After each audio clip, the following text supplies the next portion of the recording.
warahmatullahi wabarakatuh. Waalaikumsalam warahmatullahi wabarakatuh. Electrician, hari ini kita kembali di podcast mobile dan kita hari ini bergerak ke daerah Pidijaya, ya. benar gak?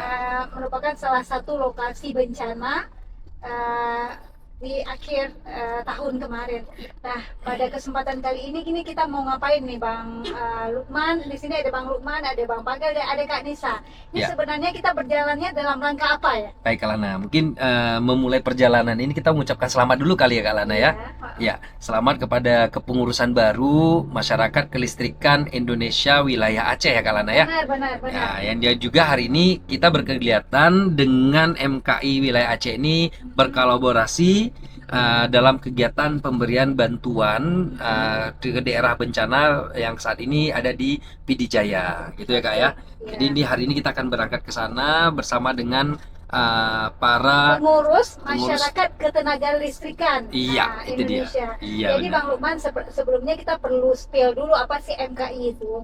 MKI ini adalah merupakan satu organisasi profesi ya, Iya. yang di dalamnya ada akademisi, ada swasta, ada pemerintah juga, Iya. yang bertujuan menjadi jembatan ya antara regulator juga dengan operator. Jadi PLN sebagai operator ketenaga listrikan dengan pemerintah, dan ada akademisi, dan tentunya nanti para pengurus MKI ini akan berfungsi juga sebagai pihak yang melakukan sosialisasi, Iya. juga yang meningkat bagaimana memberikan ini ya Edukasi ya, Kak, ya? edukasi Iya. juga bagaimana listrik itu bisa lebih ke yang berkembang ke arah energi baru terbarukan. Artinya banyak sekali peran yang bisa kemudian untuk dilakukan oleh MKI. Iya, artinya bisa jadi satu topik yang akan kita bahas berikutnya nih Kak Lana ya. Benar, nanti kita akan menghadirkan para pengurus MKI ya. Iya. Ya, kita tunggu nih, Electrician silahkan kita tunggu, nanti akan dijelaskan secara lebih detail ya, apa itu peran dan fungsi dari masyarakat ketenaga listrikan Indonesia. Ya, setuju Kak Lana. Nah, hari ini kayaknya lebih seru karena kita udah kedatangan Bang Irwan sama juga Kak Nisa, Kak. Kita lebih seru kayaknya membahas terkait tanggung jawab sosial lingkungan. Karena beliau-beliau ini adalah orang-orang yang selalu bergaul dan mengurusi Kak ya, DJSL PLN UID Nah, Aceh. kalau mungkin yang lebih dikenal itu CSR ya. Iya, CSR. Tapi kita di PLN tanggung jawab sosial Lingkungan. dan lingkungan ya. Iya. Nah, ini kita sebenarnya pengen memberitahukan kepada Electrician ya, seperti apa ya mekanisme atau mungkin seperti apa ya hal-hal yang bisa menjadi bagian dari TJSL-nya ya, TJSL-nya PLN. Karena sebuah perusahaan, terutama PLN, itu punya tanggung jawab, bukan hanya kalau PLN ngurusin listrik, maka tanggung jawab utamanya bukan hanya memastikan listrik itu terdistribusikan ke pelanggan, tapi juga memastikan bagaimana lingkungannya itu terjaga, bagaimana kesejahteraan masyarakatnya juga terjaga. Inilah yang menjadi bagian dari tanggung jawab sosial dan lingkungan. Nah, di sini mungkin Kak Nisa atau Bang Irwan Kamar atau Bang Pagel agak-agak ini kalau ngomongin nama besarnya nih Kak. Enak nama kerennya aja, Bang. Iya. Nama panggung. Bisa menjelaskan ini sebenarnya di tahun 2026 ini ada hal apa yang baru terkait dengan TJSL, supaya apabila ada masyarakat yang ingin ini ya memberikan meminta bantuan dalam bentuk proposal kegiatan, bisa menjadi referensi ya, bisa menjadi objek TJSL. Ini gimana kira-kira nih? Ya, terima kasih sebelumnya Bu Lana. Nah, di sini kita khususnya di CSR ya, bahasa awalnya. Bahasa yang mudah dipahami ya. Iya, benar. Sekarang adalah TJSL, yaitu tanggung jawab sosial lingkungan. Nah, kita di sini lebih mengutamakan seperti yang sudah tertera dalam SDGs ya, Bu Lana ya. Sustainability Development Goals ya.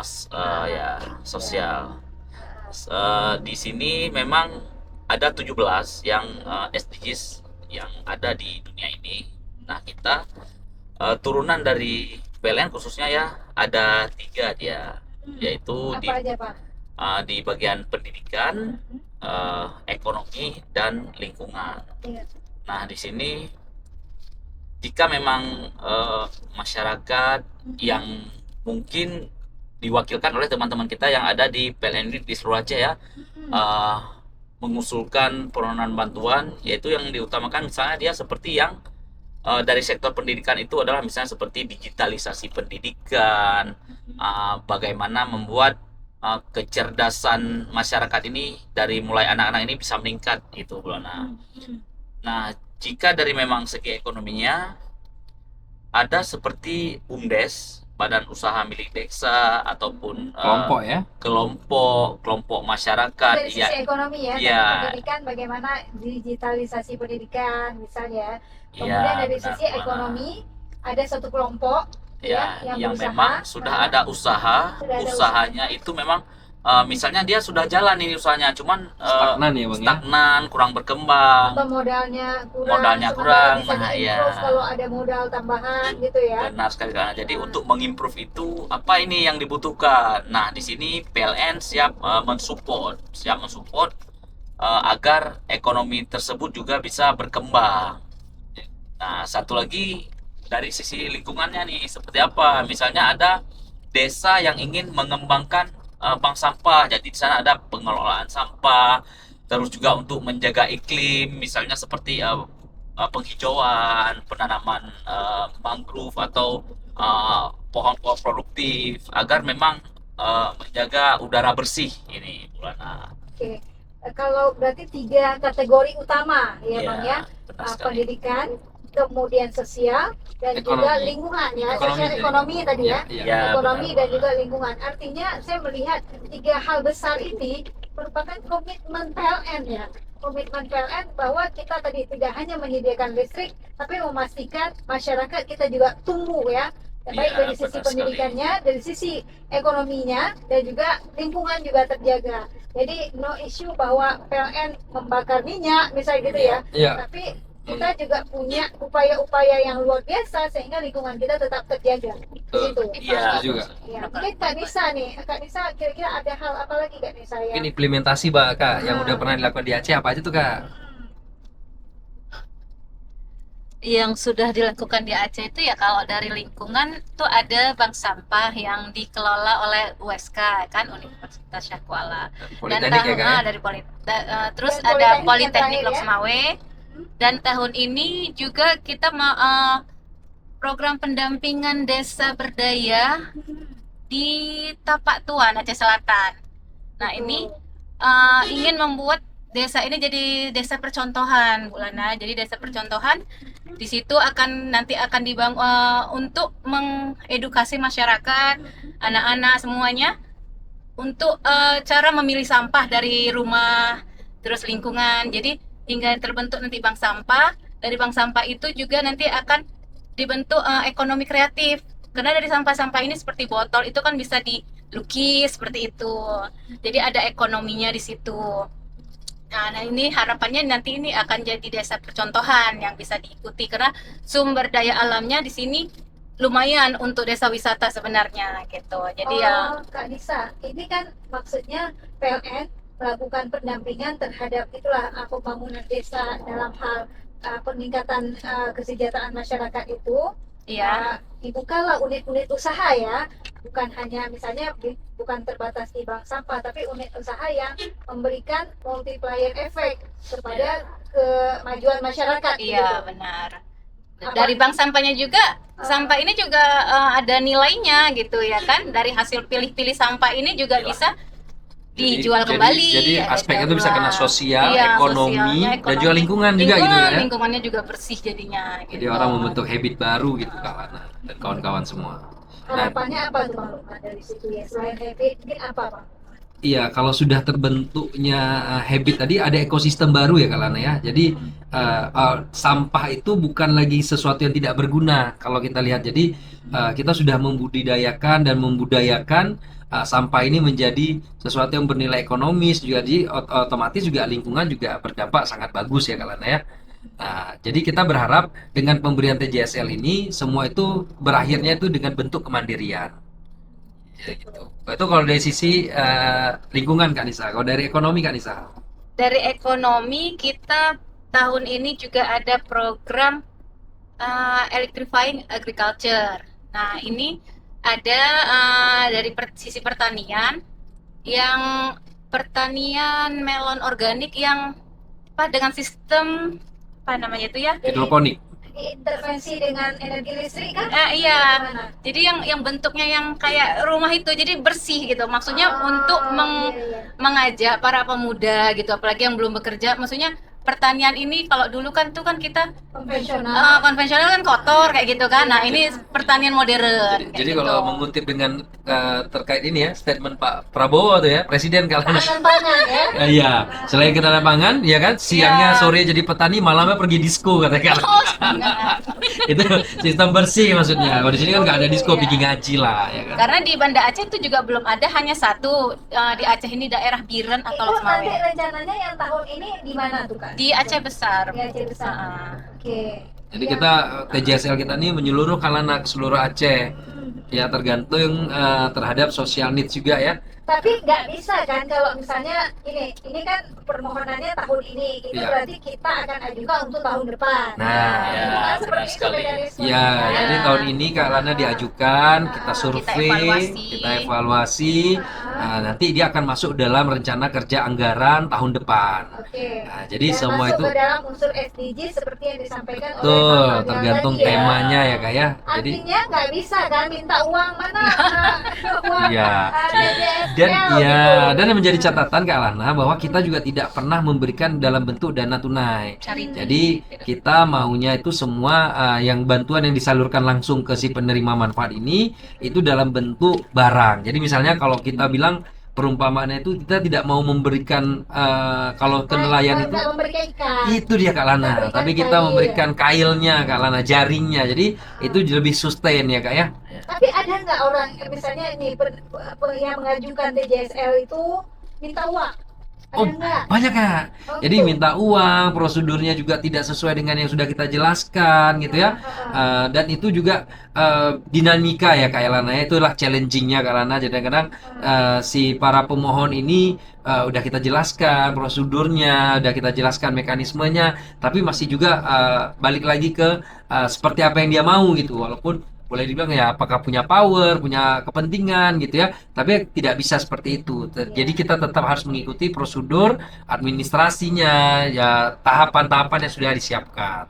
Nah, ini salah satunya ini merupakan sosialisasi kita ya, bagaimana Ya. mekanisme penyaluran TJSL dari PLN untuk masyarakat ya. Ya, jadi jelas Kak, TJSL ini terbuka sekali untuk seluruh masyarakat ya Kak ya, terutama untuk pengembangan kelompok ataupun boleh dibilang ya apa ya Bang ya? Oh iya, Selain yang- kelompok, ya, peningkatan- tidak untuk Tidak ya, personal. tidak personal lah ya. Jadi memang kita upayakan itu adalah kelompok-kelompok yang bisa terus berkembang gitu Kelompok, kalau. komunitas, dan ini Komunitas. juga bukan bantuan donasi tapi program. Ya. Jadi yang bukan BLT. ya bukan BLT, jadi lebih ke program untuk pengembangan masyarakat, baik itu dari ketahanan pangan dan juga pendidikan agar memang itu seperti ada pepatah mengatakan ya Bulanaya, pendidikan adalah investasi yang paling berharga. Jadi yang kita investasi itu adalah generasi muda kita melalui CSR pendidikan kita, Bulana. Karena zaman sekarang kan sudah zaman digitalisasi ya, Bulana, sehingga Jadi kita memang, insya ya Allah benar. mulia sekali apa yang kita lakukan, apa yang dilakukan oleh perusahaan gitu ya.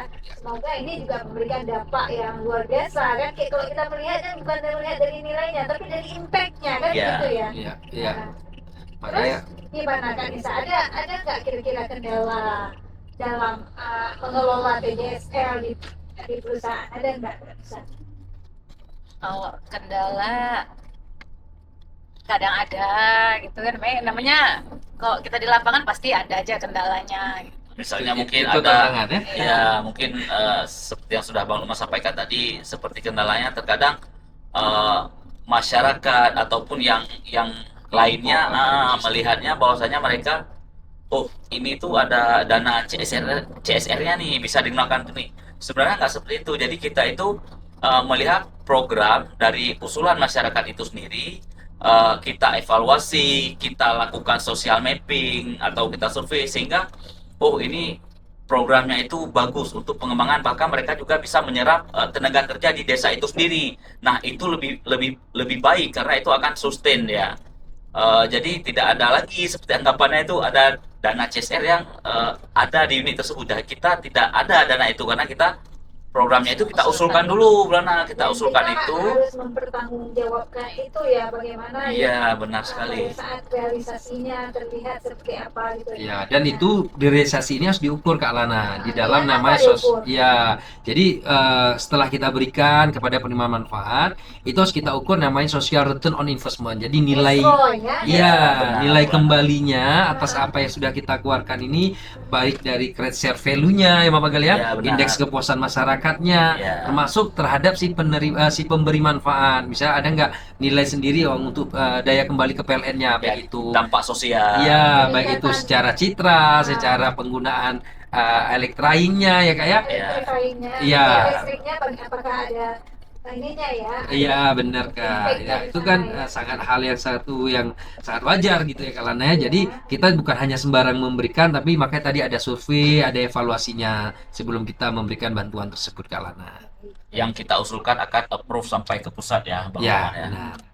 Karena kenapa begitu ya? Karena memang kita sudah ada SOP-nya ya, sudah ada polanya. Nah, Iya. mungkin kita misalnya ngusulin sesuatu yang memang nggak ada impact, baik impact-nya ke masyarakat ataupun ke perusahaan, pasti harus ada ini ya, ada mutualisme di situ Ya, ya. sampai Ya, impact kalau- kepada Pemda itu sendiri ke daerah. Ke daerah, Iya. ke daerah. Jadi artinya kita itu sebenarnya berkolaborasi kan. PLN itu kan Iya. nggak bergerak sendiri.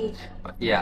Makanya ini bagus sekali ya Kak Lana ya podcast ini ya. Jadi nanti kepada masyarakat kalau ada yang nanya, gimana sih Bang prosedur untuk bisa mengusulkan ke TJSL ke PLN? Nah, tinggal kita share aja nih Kak. Jadi kalau para PLNers, para Electrizen ini tinggal mendengarkan podcast ini gitu ya. Nah, karena udah mau didengarkan oleh Electrizen semuanya, mungkin dari Kak Nisa ada nggak pesan atau yang mau disampaikan kepada seluruh Electrizen lah terkait TJSL PLN Widya Aceh ini Kak? Apa ya, ya kayak tadi ya, siapa aja bisa mengusulkan, yang penting sesuai SK berlaku gitu kan, SK berlaku. Syarat ketentuan. Dan Syarat ketentuannya. Nanti dikira surat SK mutasi lagi Kak. Akhirnya sih shock. Iya. Aduh. sesuai SOP-nya. Dan tentunya ya sebelum dimasukkan proposal, lihat dulu proposalnya gitu. Hmm. Pantas nggak, cocok nggak gitu kan. Nah, pasti dikelola programnya. oleh orang-orang yang amanah ya. Ya. Insya Allah. Insya Allah. Nggak akan ada sunat menyunat di situ ya. Oh tidak, karena dananya langsung diterima oleh si penerima manfaat Kak. Jadi tidak ada yang dana parkir dulu di kita, nanti baru kita salurkan, nggak ada. Sebelum kantong kita terus dibungakan. Tidak ada Kak. Tidak ada. Iya iya. Kalau dari Bang Pagal nih? Ya, bagi kita sendiri khususnya ya, yang penting jika mau mengusulkan itu paham pola, karena memang tidak individu. Nah, ini untuk kelompok. Tidak individu, berarti Ya. ini Pak, kelompoknya sudah ada usahanya, tapi tadi mau improve. Iya, benar sekali, Bu Lana. Oke. Ya, Ya. dan jika memang elektrisen ada yang tahu nih di desa tersebut ada masyarakat, ada sebuah kelompok pembuat Komunitas kue, ya. Yang ada intervensi iya yang akan berintervensi bisa mengusulkan proposalnya, karena juga itu kan kita sebaik-baik manusia ya yang bermanfaat bagi orang lain. Apalagi satu lagi Bu, apalagi programnya yang dari hulu dulu ya, hulu ke hilir. Iya, Nah, benar. itu yang bagus, yang dicari. Ya, seperti misalnya di desa tersebut ada peternakan ikan lele nih. Nah, dari mulai pembibitan, jual bibit, nanti ada yang tempat pembesaran, Sampai ada produksi ya, sampai ini sampai ya. ada Pengolahan ya. sampai ada abon lele misalnya. Jadi Pengolahan, ya, pengolahan. dari hulu ke hilir jika ada memang program seperti itu sangat. Iya, benar. Seperti apa? Ataupun sampai ke Outputnya. penjual lele penyet. Nah, itu kan Nah, nanti ada penampungnya. Sampai ada yang nasi uduk lele penyet. Nah, jadi dari mulai pembibitan, pembesaran sampai penjualannya sampai dengan produksi lagi. yang tahan lama. Nah, jika memang ada program seperti itu kita Boleh. rasa sangat baik ya. Bisa, menurut ya. saya. Nanti Jadi yang sustain menjadi dia. ukuran, Iya. setelah diintervensi oleh TJSL MPLN, berapa banyak produksinya meningkat gitu ya. Iya, Berapa yang banyak itu jumlah diukur. tenaga kerja Iya. yang bertambah di situ. Naik kelas. Oke. Nah, itulah yang diukur juga oleh Esro.